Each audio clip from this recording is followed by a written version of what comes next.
La nevada que aquest dissabte ha caigut a la Conca de Barberà ha deixat gruixos de fins a 15 centímetres a Santa Coloma de Queralt, 12 a les muntanyes de Prades i 7 a Sarral, Rocafort de Queralt, Vallclara o Vilanova de Prades. La nevada ha estat menor a l'Espluga de Francolí, Solivella i Blancafort, on s'han acumulat uns 2 centímetres de neu, mentre que a Montblanc només s'han enfarinat les muntanyes. De fet, les previsions ja deien que la nevada seria més intensa, sobretot per sobre dels 700 metres.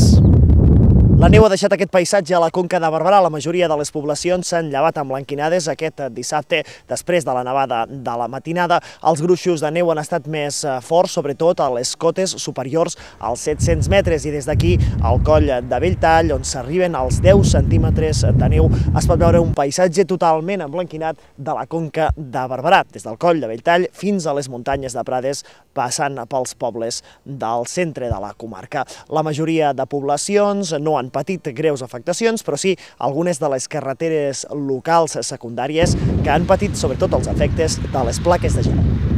Pel que fa a les carreteres, la major complicació ha estat a Vilanova de Prades. La carretera ha estat impracticable durant unes hores i s'han hagut d'utilitzar cadenes. A la C14, entre Solivella i Belltall, s'hi han acumulat nombroses plaques de gel i també hi ha moltes carreteres i camins que connecten els nuclis de població, sobretot els del nord de la Conca de Barberà.